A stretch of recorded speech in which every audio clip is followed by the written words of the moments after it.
Hoje é a nossa última lição do livro maravilhoso, né? Da irmã Nancy Wilson, sobre o contentamento. E antes de começar, eu quero recapitular com vocês.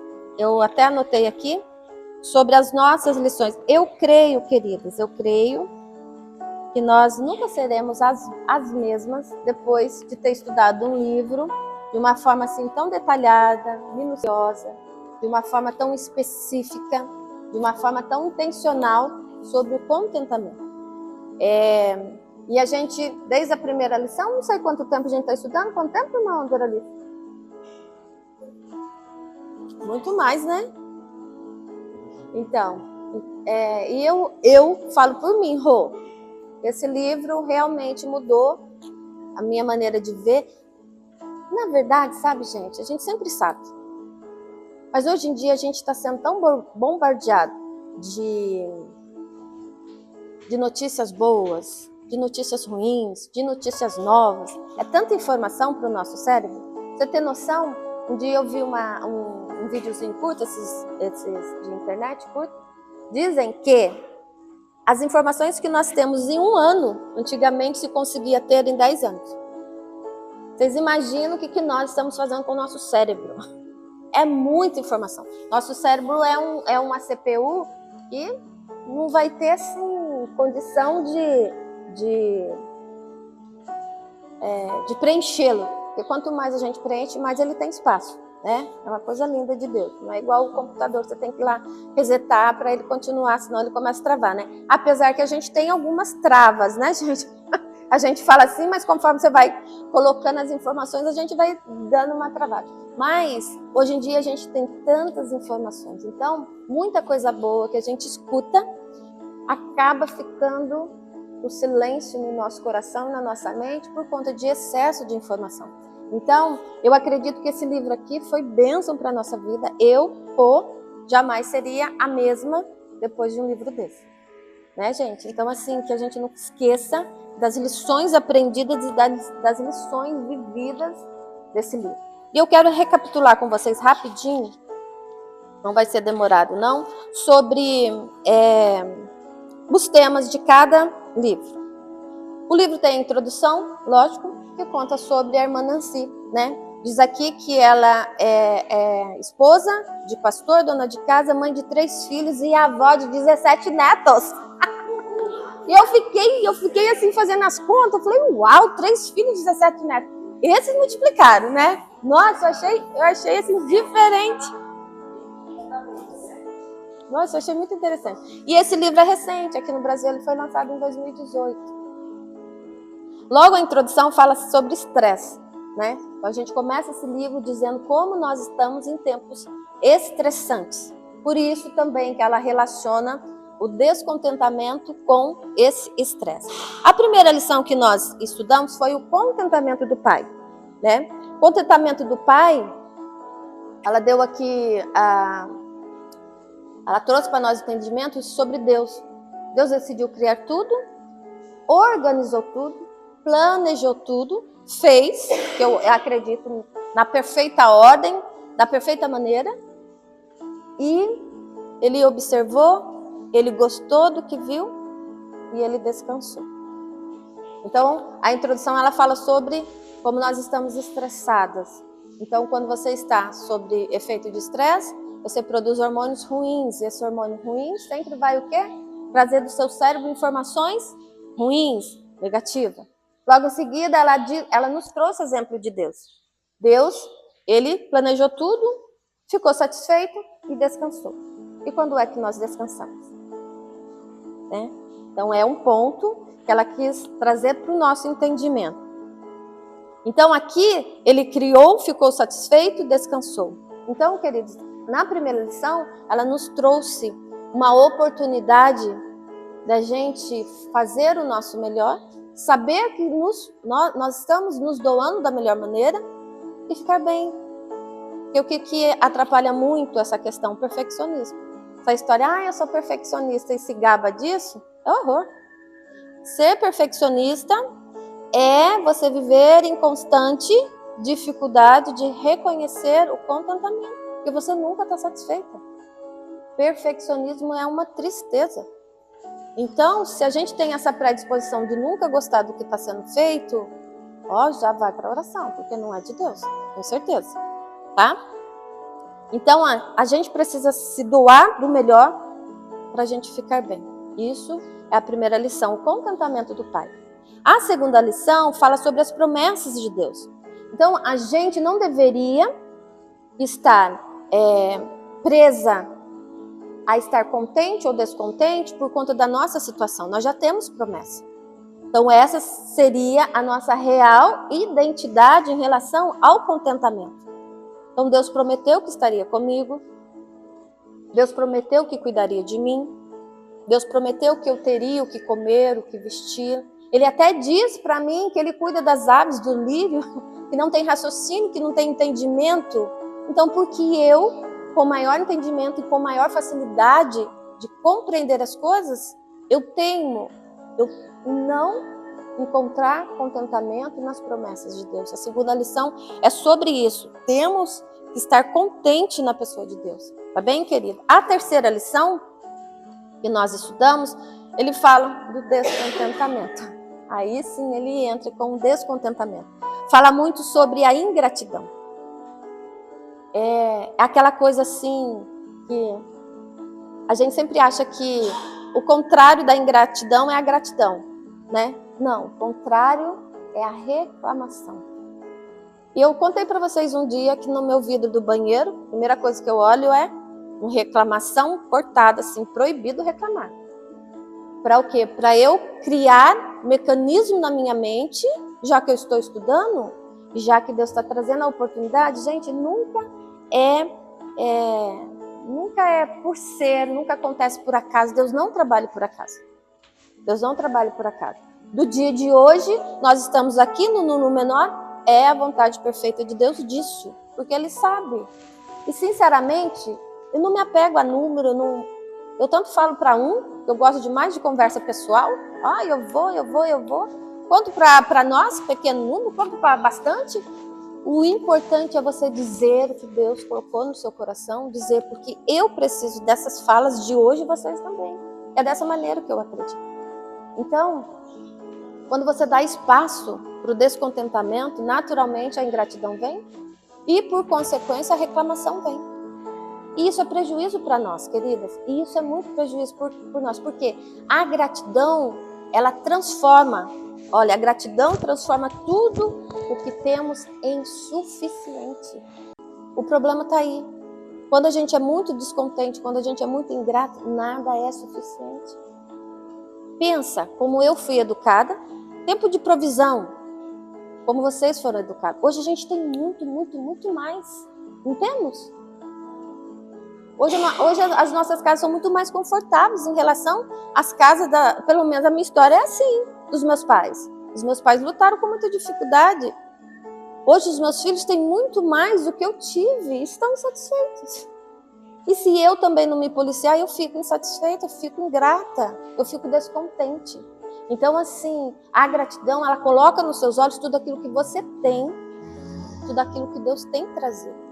Então, essa é a nossa terceira lição. Não reclamação, estar contente, prestar atenção que Deus é suficiente, Ele traz para nós a cada momento da nossa vida a nossa necessidade. E eu acredito que o contrário, quando a gente começa a reclamar muito, como eu lembro muito do testemunho da pastora Simone, enquanto reclamava, a reforma não acontecia. Então eu acho que o ponto é esse. Quando a gente traz essa fala de reclamação, de ingratidão, nós, com a nossa própria boca, retemos as bênçãos de Deus. Trava, atrasa, complica. O que você podia gastar 10, você acaba gastando 30, 40, porque o percurso ele se estende, mais ou menos assim igual o povo de Israel, era para ser 11 dias, gente. Da onde o povo de Israel estava, para onde eles iam chegar, a terra de Canaã, que manava leite e mel, era 11 dias de viagem, eles ficaram 40 anos. E aí eu pergunto para mim e para você, quanto que a gente tem retardado a salvação de alguém, a provisão de alguma coisa importante, o acontecimento de alguma situação bacana para nossas vidas por conta da nossa boca grande. Vocês já leram aquele livro da Joyce Meyer, Minha Boca Grande? Nossa, gente, eu tomei tanto couro quando eu li aquilo. Uxi, eu e a minha boca grande, literalmente a gente retém as bênçãos de Deus. Se nós soubéssemos o quanto, se nós tivéssemos assim uma oportunidade mais prática no mundo espiritual. Que mundo espiritual tem as hostes das trevas, né? Tem os anjos do Senhor ao nosso redor. Eu acho que eu não sei se a gente ia suportar, né? Mas se a gente pudesse ver o quanto a nossa falação, a nossa reclamação, a nossa ingratidão atrasa os acontecimentos da nossa vida que Deus já está disposto a nos trazer. Nós vigiaríamos mais e nós seríamos mais gratos. E a quarta lição é a piedade com o contentamento. Ficamos tão descontentes porque simplesmente não temos gratidão por tudo que o Senhor tem nos dado. E aí foi um dia que nós conversamos muito sobre a mídia. Porque até isso a gente tem que tomar cuidado. Ela desconstrói aquilo que o Senhor quer construir na nossa vida todo santo dia. Que é o quê? O contentamento. Porque a mídia diz para você que você pode ter uma coisa nova. Você acabou de ter mês passado, mas se você quiser, você pode ter de novo. Você pode melhorar, mas você vai ficar estagnado. Você vai ficar parado. E eu sempre falo para vocês que lá no meu trabalho eu trago uma consciência para as mulheres. Literalmente eu coloco elas na frente do espelho e falo, querida, observe você. Enquanto você tem melhorado em relação à sua mãe e à sua avó, no estado jovial, no estado do cuidado, no prazer de se cuidar, na possibilidade das pessoas deixarem você ser cuidada sem te acusar de excessos. Mas a mídia diz que nunca tá bom. Se você está ajustada, se você está conservada, se você está bem, não é suficiente. Você tem, eu tenho quase 50, fulano tem quase 60, tem que ter uma carinha de 30, 40. Gente, isso é loucura. Vocês não acham? Se a gente for na história da mídia, você enlouquece e não chega a lugar nenhum. Como assim? Qualquer pessoa que raciocina rapidamente, sem profundidade, entende. Oxe, eu tenho 50 anos, eu tô ótima. Tem 60, que bom. A gente tá bem vestidinho, né? Tá com a carinha boa, bem cuidado, com os olhos brilhantes, com a pele boa, o que mais quem quer? Você tem 60, você quer a cara de 40? Que sentido tem, gente? Hã? Então, e aí o povo tá deformado. Então, se você não tiver equilíbrio, se você não tiver gerência emocional, aquilo que poderia ser bênção para a sua vida, que poderia trazer algo bom, vai pro ralo. Por conta do quê? Do excesso. Então, tudo que nós tivermos proposta de fazer, é com equilíbrio, é com bom senso. Então, eu coloco elas na frente do espelho e falo, querida, olha, por que não está contente? Você está bem. Você quer melhorar mais alguma coisa? Vamos melhorar. Mas a sua tristeza, a sua chateação, não pode ser por causa disso aqui. Tem que fluir para isso aqui também, né? Você não tem pessoas assim? Eu tenho bastante pessoas que não são dotadas de beleza, mas conforme você vai conversando com ela, você vai vendo que ela é uma pessoa tão bonita por dentro, de boas intenções, amável, acolhedora, humana. Conforme você vai olhando para a pessoa, você nem acha tão feinha do primeiro momento que você viu. Você olha assim e fala, tadinho, né? Não passou na fila da beleza? Mas você vai conversando, você vai convivendo, você vai amando a pessoa, o jeito dela ser, a bondade dela, a forma dela interagir com as pessoas, a consciência, a disposição de acolher, de se doar pelo outro, a pessoa fica bonita, gente. E o contrário também é estranho. Você olha assim uma pessoa, uau, que bonito, que isso, que aquilo, né? Você vai conviver arrogante, presunçoso, chato, egoísta. Você fala, nossa, não é, queridos? Então são essas... Mas eu sempre tive dificuldade com pessoas bonitas, gente, sabia? Normalmente pessoas bonitas, ela acha só de sorrir pra você, você já ganhou o dia. Eu tinha dificuldade. Eu casei com o Júnior mais bonitinho porque Deus trouxe. Eu sempre namorei feinhos. Sempre. Ele gosta de mim até hoje. Eu sempre tive... Aliás, eu sempre tive. Tive 2 namorados antes dele. Mas bem feinho. Porque eu detestava Pessoas bonitas, porque elas sempre são arrogantes. Elas acham que as portas têm que se abrir porque elas são bonitas. E as pessoas conduzem dessa maneira, né? Pessoas bonitas têm a vida mais fácil. Por que o mais feinho, não dotado de beleza, ele é mais cheiroso? Ela é mais cheirosa, mais inteligente. Por quê? Tem que fluir algum valor para ser encaixado na vida, né? Então, enfim. Então, a quarta lição é piedade com contentamento. É você não deixar as pessoas à sua volta, a mídia, dizer para você que você tem não é suficiente. É suficiente, sim. Que o Senhor nos ajuda a ter entendimento da hora de dar o próximo passo, porque a gente também precisa crescer. Então, assim, o equilíbrio das coisas a gente precisa buscar no Senhor. E você não pode viver em função, porque você nunca vai estar contente. E você também não pode viver na estagnação, porque senão você nunca cresce. Então, é o bom senso, é o equilíbrio, é a presença do Senhor e o caminhar com o Espírito Santo que vai trazer essa condição do quê? De percepção, de dar o próximo passo para o seu crescimento. E eu falo tanto de forma física, como espiritual, como emocional, como didático, como profissional, de todos os jeitos, em todas as nossas facetas como ser humano. O Senhor é aquele que traz sim crescimento na hora certa e no tempo oportuno. Mas nunca esquecendo sobre quem nós somos e quem caminha conosco, que é o nosso Senhor. E é muito triste, gente, conviver com pessoas ingratas. É um poço sem fundo. Eu tenho vergonha de mim quando eu começo a pensar nas minhas falas, como se eu estivesse diante do Senhor, cara a cara, eu sinto envergonhada, porque devo aborrecer o coração do Senhor. Tá te faltando comida, Rosângela? Tomar um banho quente hoje? Tá quentinha? Tá com saúde? Seus filhos vai bem? Seu país tá bem, no bom sentido? Tá queixando o quê, minha filha? Então tem dia que eu me pego a fazer essa leitura, eu fico envergonhada. A gente tem tudo do bom e do melhor, queridos, como pobres. E não tá bom. Então é aqui, ó. O direcionamento é aqui. E vamos pedir graça no nome de Jesus. A quinta é a armadilha mental. Foi a irmã Doralice que nos trouxe. E aqui diz assim, ó, que precisamos ter cuidado com o que pensamos, pois nossa mente é um solo fértil. Podemos pensar em tudo que é honesto e amável, por exemplo, ou remover problemas e insatisfação. Então, a armadilha mental que nós estudamos, que a irmã Doralice trouxe na época, diz o quê? Posicionamento mental. Sabe aquela coisa de você todos os dias olhar no espelho e falar, Rosângela, como vai ser hoje? Ah, hoje vai ser diferente. Hoje eu vou me posicionar em agradecimento. Então, queridos, aqui, ó. Por quê? Porque daí vem tudo que nós aprendemos. A inveja, a ingratidão, ela traz o quê? A ingratidão, o descontentamento traz o quê? A inveja, a cobiça, o mal-estar, né? E a gente convive muito com isso aqui.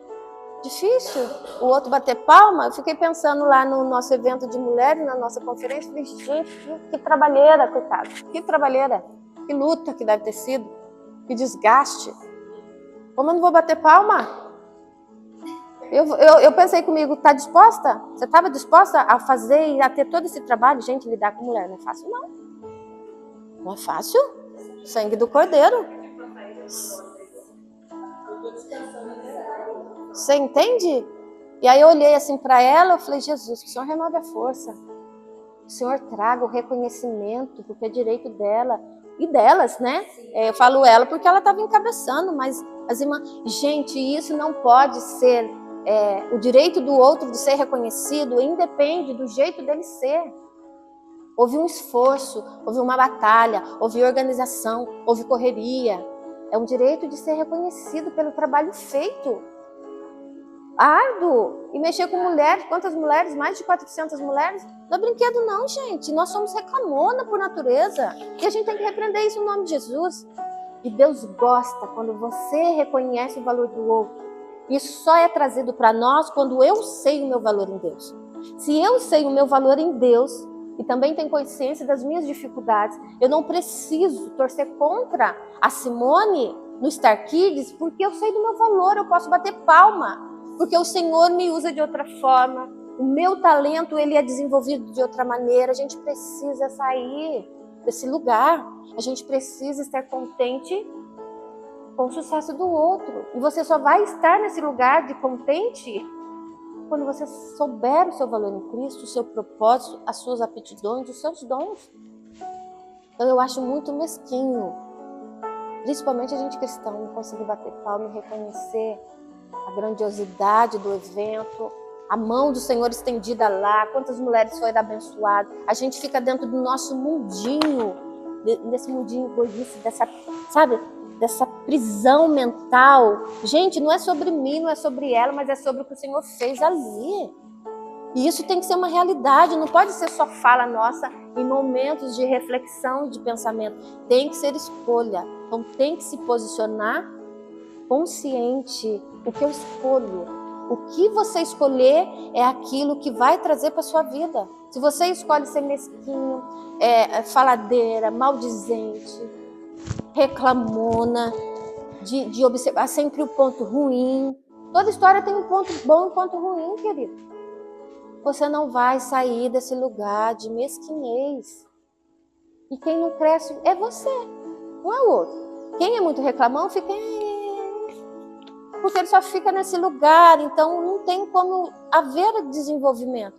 Mesmo que o outro com bastante falha, com dificuldade, está lá se movimentando, pedindo misericórdia ao Senhor, graça, o ministério dele está crescendo, e você de tanto reclamar e falar, e reconhecer, e meter o pau no irmão, você fica parado, estagnado. Então, no nome de Jesus hoje, mais essa oportunidade que Deus nos dá. Vira a chave, querido. Você vai ver, se você virar a chave, os seus ministérios vão fluir, as suas aptidões, seus dons vão fluir, porque não tem como Deus operar no meio dessa situação de reclamação. É incompatível, vocês entendem? É incompatível. E posicionamento na vida é intencional, é razão, é decisão. Você acorda, você se olha no espelho, vai ser como hoje, Rosângela. No nome de Jesus vai ser assim, assim, assado. E fala com você, eu repreendo toda a reclamação da minha vida, toda a murmuração, todo pensamento que vai aborrecer o Espírito Santo que caminha conosco. Gente, vocês prestem atenção. A gente tem um Deus que caminha conosco. É que a gente esquece que Ele está do nosso ladinho. Que dificuldade seria se a Charlene representasse o Espírito Santo. Eu ia fazer o que eu... mas eu não ia. Eu ia ser pianinho, tem que ser exemplo para Charlene. Eu não ia gritar, né? Eu não ia maldizer. Eu ia ser aquela bênção. E nós esquecemos que o Espírito Santo é a pessoa que está do nosso lado. Como assim? E como a gente fica tão à vontade em fazer escolhas tão sem sentido, ruins, e não vai agregar valor de Deus em nossa vida. A gente precisa ter esses pensamentos, essas organizações, trazer na nossa memória situações que vai nos trazer consciência de posicionamentos que nós queremos. E você acha que a nossa casa não absorve os nossos posicionamentos? A gente fala, meu filho, nossa irmã, meu filho, meu marido. Dá uma olhadinha para você, querido. Nós somos o termômetro.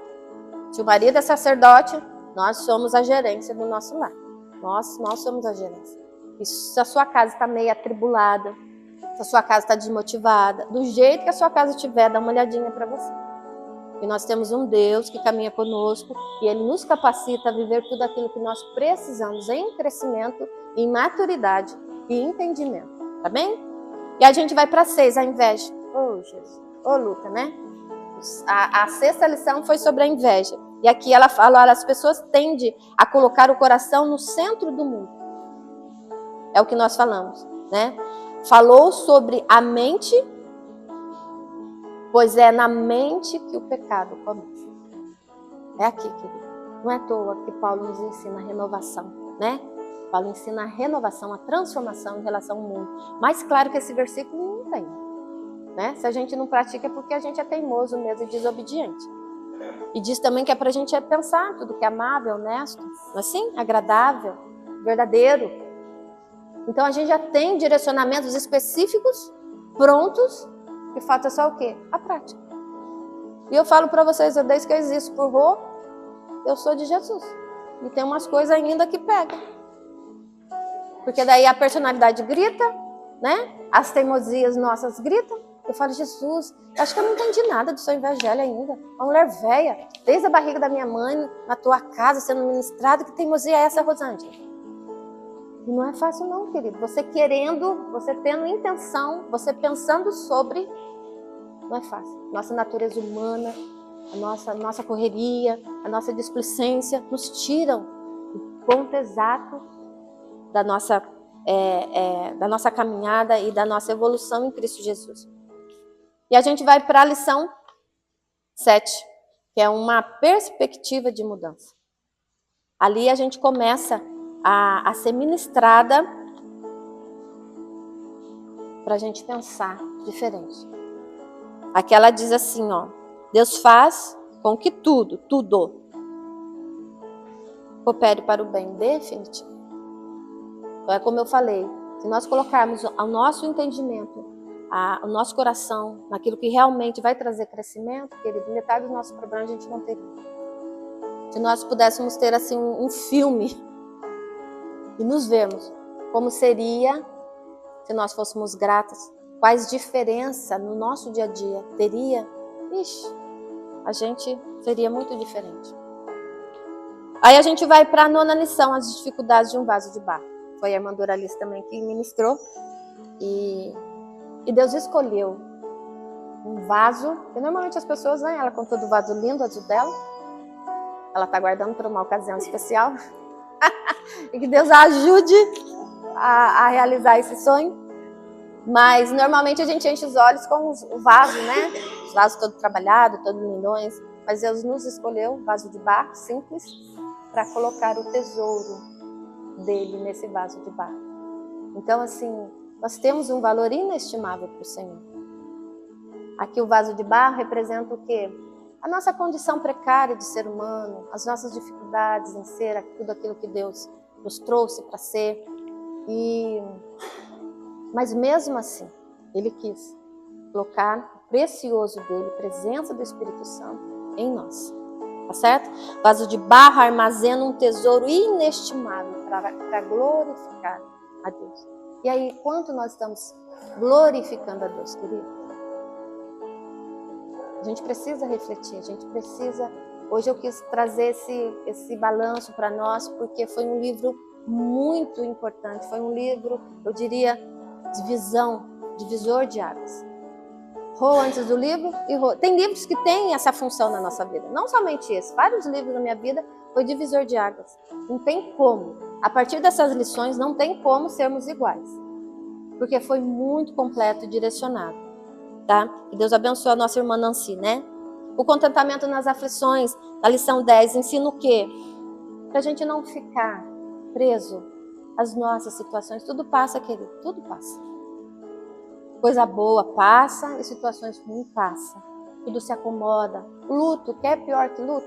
Quando a minha mãe morreu, eu achei que eu fosse morrer. Tanta tristeza, saudade, dor.